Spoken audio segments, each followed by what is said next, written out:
بسم الله الرحمن الرحيم الله أكبر الله أكبر الله أكبر الله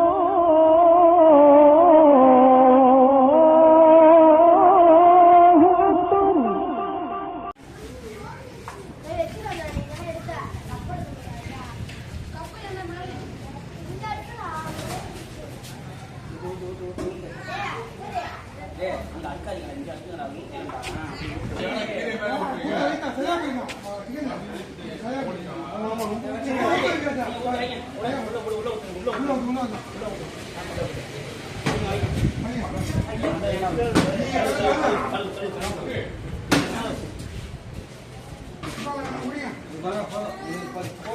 அந்த டஸ்ட்பின் அங்க இருக்குண்ணே.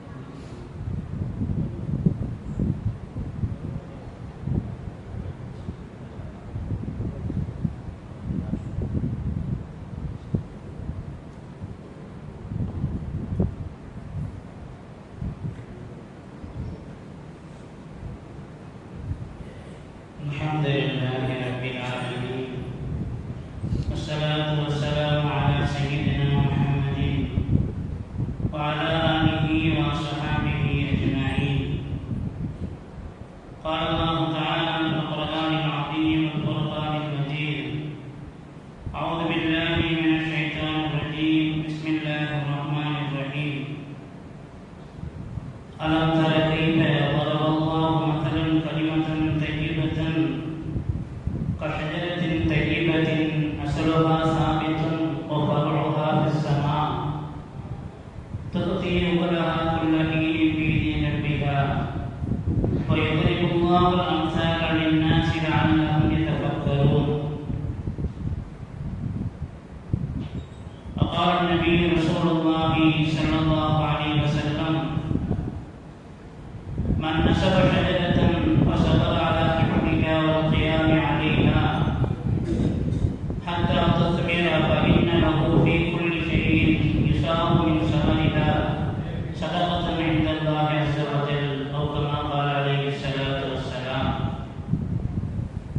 புகழனைத்தும் அல்லாஹ் ஒருவனுக்கே உரித்தாகட்டுமாக.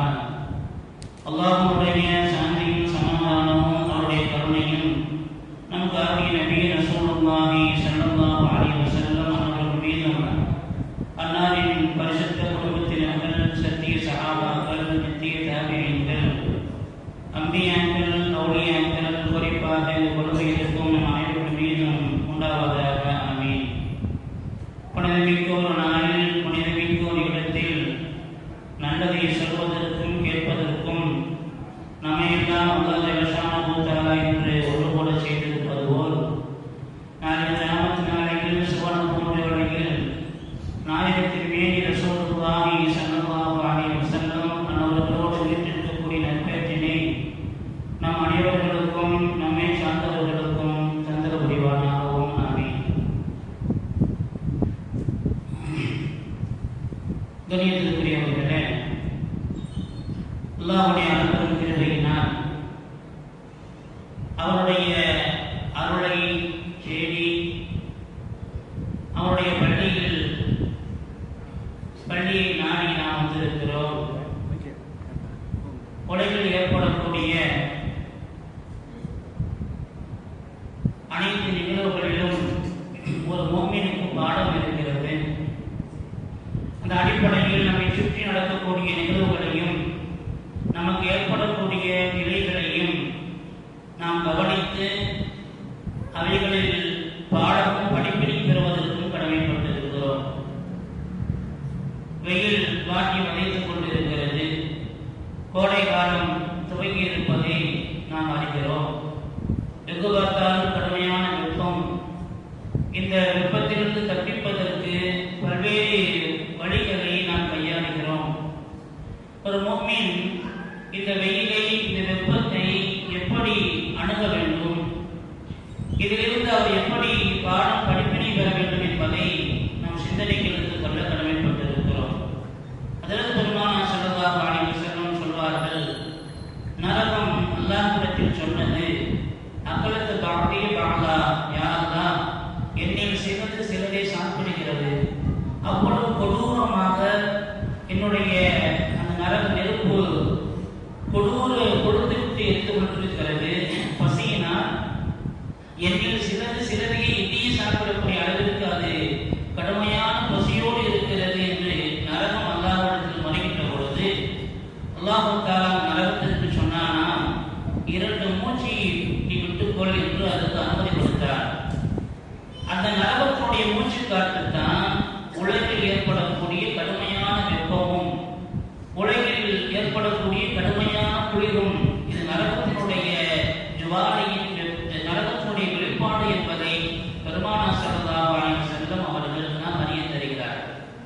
அப்படிப்பட்ட நரகத்தினுடைய வெளிப்பாடாக இருக்கக்கூடிய கடுமையான இந்த வெப்பத்திலிருந்து தப்பிப்பதற்கு நாம் குளிர் சாதனங்களை பயன்படுத்துகிறோம், குளிர் ஊட்டிகளை பயன்படுத்துகிறோம். இப்படி பல சாதனங்களை பயன்படுத்தக்கூடிய நாம் ஒருவரும் இந்த வெயிலுடைய வெப்பத்திலிருந்து தப்பிப்பதற்குண்டான சாதனங்களை தேடக்கூடிய நாம் இதற்கு அடிப்படையாக இருக்கக்கூடிய நரகம், அதிலிருந்து தப்பிப்பதற்கு என்ன வழியை தேர்ந்தெடுத்திருக்கிறோம் என்பதைத்தான் நாம் சிந்திக்க கடமைப்பட்டிருக்கிறோம். அந்த அடிப்படையில் பெருமானார் ஸல்லல்லாஹு அலைஹி வஸல்லம் அவர்கள் நமக்கு நரகத்திலிருந்து தப்பிப்பதற்குண்டான பல்வேறு காரணங்களை சொல்லித் தந்திருப்பதில் தான தர்மம், சதகா என்பது அது நரக நெருப்பிலிருந்து நம்மை தற்காத்துக் கொள்ளும், நம்மை பாதுகாக்கும் என்பதை சொல்லித் தந்தார்கள். ஒரு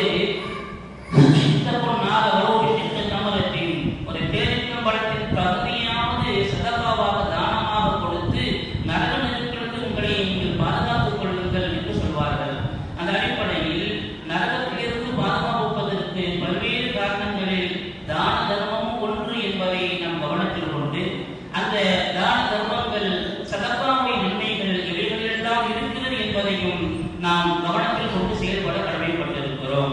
அந்த அடிப்படையில் இன்றைக்கு பூமி வெப்பமாகுதல் என்பது அது மிகப்பெரிய ஒரு விஷயமாக பேசப்பட்டுக் கொண்டிருக்கக்கூடிய சூழ்நிலையில் அந்த வெப்பமாகுவதை தடுப்பதற்குண்டான வழிகள் என்ன என்று பல்வேறு காரணங்களை சொல்லக்கூடிய நேரத்தில் மரங்கள் நடுவது, எல்லா இடங்களிலும் மரங்கள் பசுமையாக இருக்கக்கூடிய நேரத்தில் அங்கே வெப்பத்திலிருந்து தப்பித்துக் கொள்வதற்குண்டான ஒரு நிலையாக அது அமையும் என்பதை மரம் நட வேண்டும் என்ற அவசியத்தை வலியுறுத்தக்கூடிய சூழ்நிலையை நாம் பார்க்கிறோம். மார்க்கம் மரம் என்பதை சாதாரணமாக நமக்கு சொல்லவில்லை. மரம் என்பதில் அல்லாஹ் பல்வேறு உதாரணங்களை நமக்கு சொல்லித் தருகிறார். அல்லாஹ் சொல்கிறான், அலம் தர கைஃப வரவல்லாஹு மஸலன் கலிமத்தன் தய்யிபத்தன், கலிமா தய்யிபாவான இந்த லா இலாஹ இல்லல்லாஹ் என்ற இந்த வார்த்தைக்கு அல்லாஹ் ஒரு உதாரணம் விட்டிருப்பதை நீங்கள் பார்க்கவில்லையா?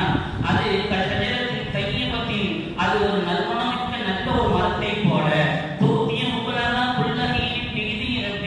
தன்னுடைய எஜமானுடைய அனுமதி கிறங்க அதற்குரிய நேரத்தில் கனிகளை கொடுத்து பயனளிக்கிறது. இதெல்லாம் மரத்துடைய பழங்களை எல்லாம் சொல்லிவிட்டு மக்களுக்கு அல்லாஹ் இதை உதாரணமிட்டு காட்டுகிறான். அவர்கள் சிந்திப்பவர்களாக ஆக வேண்டும் என்பதற்கு என்று குர்ஆன் சொல்லி காட்டுகிறது. அல்லாஹ் சிந்தனை செய்வதற்கு மரத்தை உதாரணம் என்று சொல்கிறார்.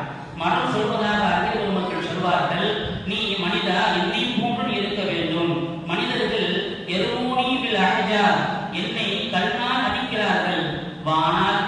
நான் அருவி பில் அஸ்மார், நான் அவர்களுக்கு பழங்களை கொடுத்து அவர்களுக்கு பழங்களை கொடுக்கிறேன், பழங்களை இருக்கிறேன் என்று மரம் சொல்வதாக சொல்வார்கள்.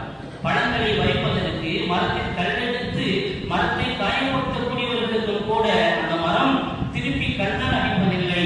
தன்னிடம் உள்ள கனிகளை அவர்களுக்கு கொடுத்து மகிழ்விக்கிறதை போல மனிதன் ஒரு முஃமின் மரத்திலிருந்து பாடம் படிக்க வேண்டும். தனக்கு இடையூறு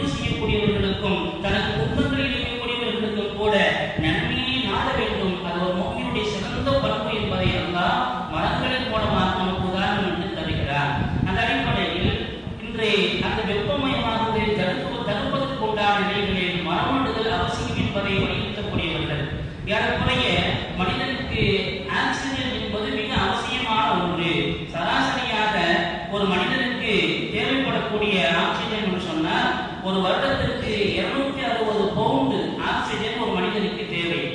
இந்த 260 பவுண்டு ஆக்சிஜனை ஒரு மரம் 2 மனிதர்களுக்கு ஒரு ஆண்டுக்கு கொடுக்கக்கூடிய ஆக்சிஜன் என்பதாக அறிஞர்கள் மக்கள் நமக்கு புள்ளி விவரம் தருகிறார்கள்.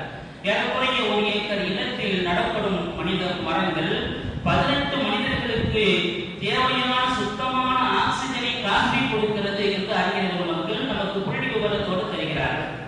இதனால் தான் பெருமானார் ஸல்லல்லாஹு அலைஹி வஸல்லம் அவர்கள் மரங்களை நமக்கு உதாரணம் என்று சொல்வார்கள். மரம் நடுவதை, மரம் வளர்ப்பதை ஆர்வமூட்டின்னு சொன்னார்கள். மன் நஸப ஷஜரத்தன், ஒருவர் ஒரு மரத்தை நட்டு வைக்கிறார். ஃபஸபர அலா ஹிஃபிஹா வ ஸியாமி அலைஹா, அந்த மரம் நன்றாக வளர்ந்து அது வருவதற்கு முன்னான பொறுமையோடு இருந்து அதை பராமரிக்கிறார். இறுதியாக அது பழம் கொடுக்கிறது என்று சொன்னால் அதன் மூலம் பலன் பெறக்கூடிய அத்தனையும் சதபத்தனை இந்தல்லாஹ் அஸ்ஸவஜல், இவருக்கு அல்லாஹ் அந்த ஒவ்வொரு பழத்திலிருந்தும் அனுபவிக்கக்கூடிய எல்லாம் இவருக்கு நன்மையாக சதகாவாக ஆகிவிடுகிறது என்று சொன்னார்கள். இன்னொரு நபி மொழியில் மாமின் எவர் முஸ்லிமன் எவர் சுவரசம் இல்லா காணமா உக்கிரமிக்கு சதகத்தும், ஒருவர் ஒரு மரத்தை நட்டு வைக்கிறார். அது மரம் வளர்ந்து பழம் பழுத்து கனிகளை கொடுக்கக்கூடிய நேரத்தில் அதிலிருந்து சாப்பிடக்கூடியவர்களுடைய நன்மைகளும், அதிலிருந்து ஒருவர் திருடிக் கொண்டு போனாலும் கூட இந்த திருடப்பட்டதும் கூட இவருக்கு சதகாவாக மாறிவிடுகிறது.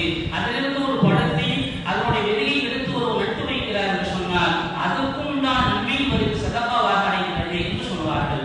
இன்னொரு நபி மொழியில் ஒருவர் ஒரு முஸ்லிம் ஒரு மரத்தை நட்டு வைக்கிறார். பயிர்க்குள் முன் இன்சானம், அதிலிருந்து ஒரு மூமின் ஒரு மனிதன் அதிலிருந்து சாப்பிடுகிறார். வலா தாம்பத்து வலா தயிரும், அல்லது கால்நடைகள் அல்லது பறவைகள் அதிலிருந்து சாப்பிடுகிறது என்று சொன்னால் எல்லா காரணமும் சதபத்தன், அதுவும் அவருக்கு சதகாவாகவே நன்மையாகவே தர்மமாகவே ஆகிவிடுகிறது. கியாமத் வரைக்கும் அவருக்கு அந்த நன்மை சென்று கொண்டிருக்கும் என்று பெருமானார் ஸல்லல்லாஹு அலைஹி வஸல்லம் அவர்கள் மரம் நடுதல் பண் சம்பந்தமாக நாம் அறிய தருவதை நாம் கவனத்தில் கொள்ள வேண்டும். அந்த அடிப்படையில் இந்த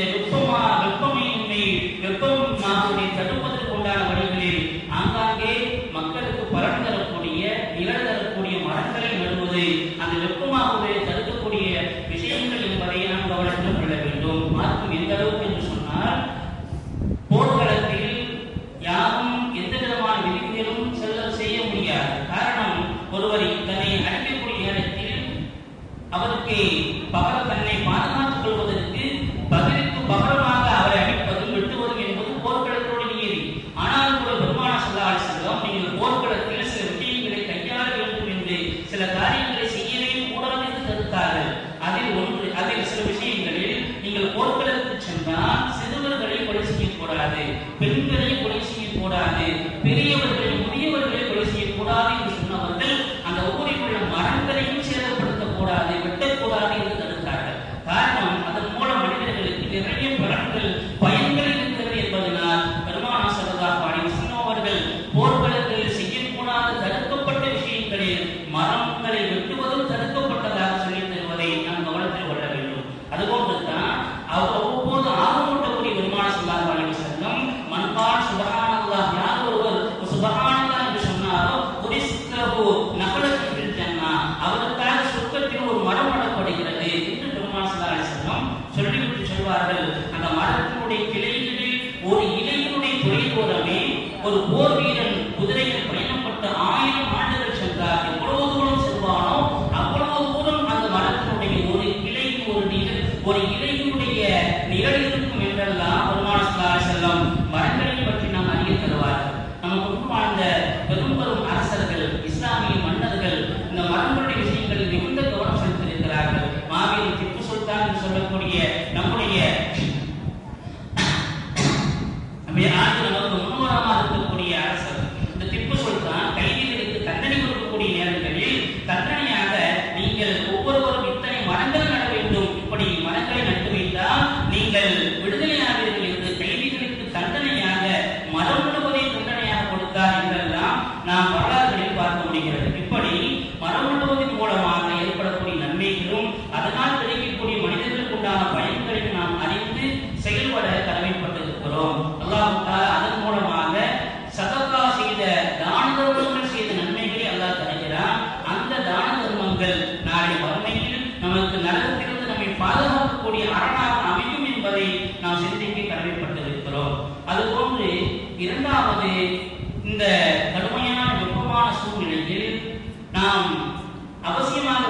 பின்பற்றப்பட வேண்டியது தண்ணீர் சிக்கனம்.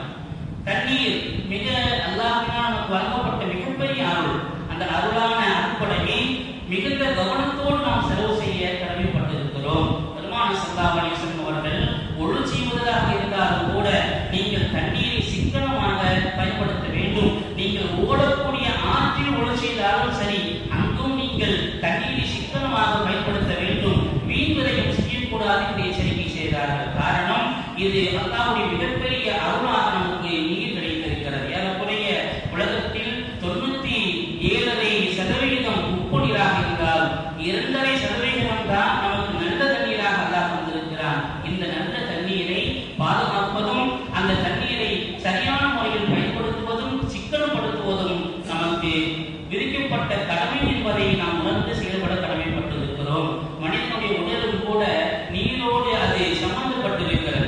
மனிதனுடைய உடலை நாம் எடுத்துக்கொண்டு சொன்னால் ஏறக்குறைய 60-70% அது நீரால் சூழப்பட்டிருக்கிறது என்றும், நம் உடலில் ஓடக்கூடிய ரத்தம் அது ஏறக்குறைய 82% அதில் தண்ணீர் இருக்கிறது என்பதையும், மூளை அது சராசரியாக இயங்குவதற்கு சரியான 70% அது தண்ணீர் சக்தி இருக்க வேண்டும் என்பதையும், நம் நுரையீரல் நமக்கு தேவையான ஆக்சிஜனை காற்றை நமக்கு தந்து நம் உடலில் உயிரை பாதுகாக்கக்கூடிய நுரையீரல் மட்டும் ஏறக்குறைய 90% அது தண்ணீரோடு இருக்க வேண்டும் என்றெல்லாம் எப்படி ஒரு மனிதனுக்கு நீர் சத்து நார் சத்து அவசியமோ அதே போன்று நீர் சத்தும் அவசியம் என்பதை மருத்துவ ஆய்வர்கள் நாம் அறிய தருவார் என்று சொன்னார். அத்தகைய தண்ணீருடைய விஷயங்களிலும் நாம் மிகுந்த கவனம் செலுத்தி அல்லாஹ் தந்த அந்த நியமத்துக்கு நன்றி செலுத்தும் விதமாக சரியான முறையில் அதனை பயன்படுத்துவதற்கும் அதனை பருகுவதற்குண்டான சூழ்நிலை ஏற்படுத்துவதற்கும் நாம் கடமைப்பட்டிருக்கிறோம்.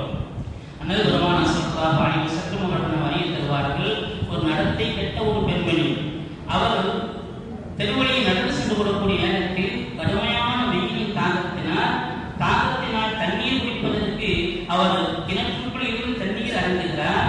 அருகாமையில் ஒரு நாய் தாகத்தோடு நாக்கை தொங்க போட்டுக் கொள்கிற சூழ்நிலையில் அந்த நாய்க்கு தன்னுடைய செருப்பில் நீர் அள்ளி அதற்கு புகட்டியதன் காரணமாக தவறான நடத்தை கொண்ட அந்த பெண்ணுக்கு கூட அந்த ஒரு காரணத்தினால் சொர்க்கத்தை வழிவிட்டான், அவர் பாவங்களை மன்னித்தான் என்று நமக்கு சொல்வார்கள். அந்த அளவுக்கு ஒரு நாய்க்கு தாகத்தோடு தண்ணீர் ஊற்றியதற்கு அந்த பாவங்களை மன்னித்து சொர்க்கத்தை கொடுத்தான் என்று சொன்னால், அல்லாஹ் உயர்ந்த படைப்பாக இருக்கக்கூடிய மனிதர்களுக்கு தான தர்மமாக சதக்காவாக ஒரு பூமியினுடைய ஒரு மனிதனுடைய தாகத்தை போக்குவதற்கு நம்மால் இந்த உதவிகளை அதற்குண்டான ஏற்பாடுகளை நாம் செய்யும் பொழுது நிச்சயம் அது நமக்கு இரு உலகத்திலும் மிகுந்த பயன்தரும் என்பதில் நாம் கவனம் செலுத்த வேண்டும். அந்த அடிப்படையில் ஆங்காங்க நீர் பந்தல்கள், மோர் பந்தல்கள் இவைகளெல்லாம் எல்லா மனிதர்களுக்கும் தாகத்தை தப்பித்துக் கொள்வதற்கு, தாகம் தீர்வதற்கு நம்மால் இந்த உதவிகளாக, நம்மால் இந்த சேவையாக, அதனால் நமக்கு அல்லாஹ் சதக்கா செய்த நன்மைகளை, தர்மம் செய்த நன்மைகளை தருவதோடும் நரகத்திலும் நம்மை தப்பித்துக் கொள்வதற்குண்டான நிலைகளை தருவதையும் நாம் கவனத்தில் கொண்டு செயல்பட கடமைப்பட்டிருக்கிறோம். எனவே நான் பெருமானார் ஸல்லல்லாஹு அலைஹி வஸல்லம் அவர்கள் சொல்வார்கள், 3 மனிதர்கள் அவர்களிடத்தில் அல்லாஹ் பேசவும் மாட்டான், அவர்களை பார்க்கவும் மாட்டான் மறுமையில் என்று சொல்வார்கள். லா யன்துரு சராசத்தும் லா யுகல்லிமுஹும் அல்லாஹு வலா யன்துரு இலைஹிம். 3 மனிதர்கள் அவர்களை அல்லாஹ் பேசவும் மாட்டான், அவர்களை பார்க்கவும் மாட்டான் என்று சொன்னார்கள். முதல் நபர் அவர் யார் என்று சொன்னார், ரஜுலுன் ஹலஃப பஅத அஸ்ரி அலா மாலில் முஸ்லிமீன். வியாபாரம் செய்கிறார், கொடுக்கல் வாங்கல், அதில் அவர் பொய் சத்தியம் செய்து அந்த பொருளை விற்கிறார். இந்த பொருள் எனக்கு இவ்வளவு என்று ஒரு விலை நிர்ணயம் செய்து அதை வாங்குபவரிடத்தில் பொய் சத்தியம் செய்து விற்பனை செய்கிறார் என்று சொன்னார். அல்லாஹ் இவரை மாறி வறுமையில் எந்த விதமான கருணையும் காட்ட மாட்டான், அவரிடத்தில் பேசவும் மாட்டான், அவரை பார்க்கவும் மாட்டான் என்று பெருமானார் ஸல்லல்லாஹு அலைஹி வஸல்லம் வியாபாரங்களில் பொய் சத்தியம் செய்வதற்குண்டான நிலைகளை சொன்னார்கள். அதே போன்று இன்னொரு மனிதன் தன் சகோதர முஸ்லிம்களுடைய சொத்துக்களை, அவரிடத்தில் உண்டான பொருளை அபகரிப்பதற்கு பொய் சத்தியம் செய்து அதை அபகரிப்பதற்குண்டான நிலையில் ஏற்பட்டுக் கொண்டார் என்று சொன்னார். இவரையும் அல்லாஹ் தஆலா மறுமையில் அவரை அருள் கொண்டு பார்க்கவும் மாட்டான், அவரிடத்தில் பேசவும் மாட்டான் என்று பெருமானார் ஸல்லல்லாஹு அலைஹி வஸல்லம் சொல்லிவிட்டு 3வது நபரை பற்றி சொல்லும் பொழுது, ரஜுலுன் மனஅ பதுலல் மாஹி. 3வது மனிதர் அவர் மக்களுக்கு தண்ணீர் தேவைப்பட்ட நேரத்தில் அந்த தண்ணீரை கொடுக்காமல் தடுத்து வைத்துக் கொண்டார், எனக்கு வேண்டும் என்று தடுத்து வைத்துக் கொண்டார் என்று சொன்னார். இந்த மனிதனையும் அல்லாஹ் நாளை மறுமையில் ஏறெடுத்தும் பார்க்க மாட்டான். அல்லாஹ் சொல்வானா, அம்மாவுக்க பகுதி அல்யோம அம்மாவுக்க பகுதி, இன்றைய தினம் என்னுடைய பகுதியை உன்னை விட்டு நான் தடுத்து விட்டேன். தமாமானாட்ட நீ எப்படி உலகத்தில் மக்களுக்கு பயன்படக்கூடிய நேரங்களில் பயன்படுத்தி விடாமல் அதை தடுத்து வைத்துக் கொண்டதை போல நானும் என்னுடைய பகலை இன்றைக்கு தடுத்து வைத்து விட்டேன் என்று அல்லாஹ் சொல்வான் என்று பெருமானார் ஸல்லல்லாஹு அலைஹி வஸல்லம் அவர்கள் எச்சரிக்கை செய்யக்கூடிய நிலைகளில் நாம் கவனத்தோடு செயல்பட கடமைப்பட்டிருக்கிறோம். அந்த அடிப்படையில் எல்லா நம்மை சுற்றி நடக்கக்கூடிய நிகழ்வுகள் அத்தனையும் அதிலிருந்து நாம் பாடம் படிப்பினை பெறுவதே ஒரு முஸ்லிமுடைய சிறந்த பண்பாக அமைகிறது. எனவே நம்மை சுற்றி நடக்கக்கூடிய நிகழ்வுகளை எல்லாம் நாம் ஆராய்ந்து நாம் அதிலிருந்து பாடம் படிப்பினைகளை பெற்று நம்மை சீர்திருத்தம் செய்யக்கூடியவர்களாக சீர்திருத்திக் கொள்வர்களாக ஆக்கிக் கொள்ள வேண்டும் என்பதை நாம் கவனத்தில் கொள்ள கடமைப்பட்டிருக்கிறோம். அந்த அடிப்படையில் இன்றைக்கு ஒருபுறம் நாம் இந்த வெப்பத்திற்கு தப்பிப்பதற்குண்டான நிலைகளில் மரம் நடுதல், நீர்நிலைகளை ஏற்படுத்துதல், தாகம் தீர்வதற்குண்டான நிலைகளை உருவாக்கி கொடுக்குதல் என்பதை போல அடுத்து நாம் சிந்திக்க சில தினங்களை சிந்திக்க இருக்கக்கூடிய வாக்குரிமை. அந்த வாக்குரிமை நமக்கு கட்டாயம் என்பதையும் மார்க்கம் அது நமக்கு அமானிதம் என்ற நிலையை நமக்கு தெரிகிறது. அல்லாஹ் திருமறையில் சொல்வான், இன்னல்லாஹ் யஅமுருக்கும் அன் துஅத்துல் அமானாத்தி இலா அஹ்லிஹா. அல்லாஹ் உங்களுக்கு அவர் கட்டளையிடுகிறான், அமானிதத்தை அதற்குரியவர்களிடத்தில் நீங்கள் நிறைவேற்ற வேண்டும் என்று கட்டளையிடுகிறான் என்று குர்ஆன் சொல்கிறது. அல்லாஹ்வால் நமக்கு அமானிதமாக கொடுக்கப்பட்டது வாக்குரிமை என்பது. அந்த வாக்குரிமையை சரியான நேரத்தில் முறையான நபர்களை தேர்ந்தெடுத்து வாக்குறுதி நாம் செலுத்துவதும் அது மார்க்கம் நமக்கு சொல்லித் தரக்கூடிய விஷயம் என்பதை கவனத்தில் கொள்ள வேண்டும். எனவே எவர் வர வேண்டும் என்பதை விட எவர் வந்துவிடக் கூடாது என்பதில் நாம் மிகுந்த கவனத்தோடு செயல்பட கடமைப்பட்டிருக்கிறோம். கடந்த வருடங்கள் நமக்கு நிறைய பாடங்களை படிப்பினைகளை தந்திருக்கிறது. மக்களுக்கு நெருக்கடி ஏற்படுத்தக்கூடிய குடியுரிமை சட்டமாக இருக்கக்கூடிய சிஏஏவாக இருக்கட்டும், அல்லது மக்களுக்கு அதிகம் விளைவுகளை ஏற்படுத்தக்கூடிய குடிமக்கள் பதிவேடாக இருக்கக்கூடிய என்ஆர்சியாக இருக்கட்டும், அதுபோல விவாகரத்து விஷயங்களில் குற்றவியல் நடவடிக்கைகளாக இருக்கக்கூடிய நிலைகள், அதுபோல கல்வி நிலையங்களில் மத அடையாளங்களை தடுத்ததன் மூலம் மாணவர்களுக்கு கல்வி உரிமை கேள்விக்குறியாக்கப்பட்டது, பொது சிவில் சட்டம் போன்ற நிலைகள், முறையான விசாரணை இல்லாமல் அப்பாவி முஸ்லிம்கள் தண்டிக்கப்பட்டது, இப்படி எண்ணற்ற பல நிகழ்வுகள் நமக்கு பாடத்தை சொல்லிக் கொண்டிருக்கக்கூடிய சூழ்நிலையில் சரியான நபரை தேர்ந்தெடுத்து நாம் வாக்குரிமையை நிறைவேற்ற கடமைப்பட்டிருக்கிறோம். அப்படிப்பட்ட நல்ல சிறந்த அதிகாரிகளை, சிறந்த ஆளுமைகளை, சிறந்த அரசாட்சியை அல்லாஹ் தஆலா சிறந்த ஆட்சியாளர்களை நமக்கு தர வேண்டும் என்று துஆ செய்வதற்கும் அதற்குண்டான முயற்சிகளை நாம் ஈடுபடுவதற்கு கடமைப்பட்டிருக்கிறோம். எல்லாம் அத்தகைய சிறந்த நல்லொழுக்கம் அல்ல, தன்னுடைய வாக்குறுதிகளை நிறைவேற்றக்கூடிய தேர்தல் அறிக்கைகளை வெறுமன அறிக்கைகளாக மட்டுமில்லாமல் செயல்படுத்தக்கூடிய நாணயம் மிக்க நல்ல தலைவர்களை நமக்கு ஏற்படுத்தி தருவானாக. அதற்குண்டான சிறந்த முயற்சிகளில் நாம் ஈடுபடக்கூடிய நிலைகளை அல்லாஹ் உருவாக்கி தருவானாக. அல்லாஹ் அந்த உலகத்தில் இஸ்லாமியர்களுக்கு இஸ்லாத்தினுடைய மகத்துவங்களையும் உலக மக்களுக்கு உணர்த்துவானாக, சிறப்புகளை அறிந்து செயல்படக்கூடியவர்களாக ஆக்குவானாக. அல்லாஹ் தஆலா உலகளாவிய முஸ்லிம்களையும் முஸ்லிம்களுடைய பொருளுக்கும் அவர்களுடைய உயிர்க்கும் அல்லாஹ் சிறந்த பாதுகாப்பை நல்கிடுவானாக. இழந்து தவிக்கக்கூடிய மக்களுக்கு அல்லாஹ் சிறந்த பகலத்தை உலகிலும் மறுவுலகிலும் அல்லாஹ் தஆலா நிரப்பமாக தந்து புரிவானாக. அல்லாஹ்வை வணங்கி வழிபடுவதற்கு அல்லாஹ் நீண்ட ஆயுளையும் விரைவான ஆரோக்கியத்தையும் நம் யாவருக்கும் தந்து புரிவானாக. வாழும் காலமெல்லாம் கடன் இல்லாத, கவலை இல்லாத நிம்மதியான நல்வாழ்வை அல்லாஹ் நம் யாவருக்கும் நிறைவாக நசீபாக்கி அருள்வானாக. ஆமீன். بحرمة نبينا محمد صلى الله عليه وسلم وبحرمة أنبياء الله الكرام وأولياء الله الكرام وبحرمة عباد الله الصالحين وآخر دعوانا أن الحمد لله رب العالمين. سنة الله وبركاته. سبحانك اللهم وبحمدك أشهد أن لا إله إلا أنت أستغفرك وأتوب إليك.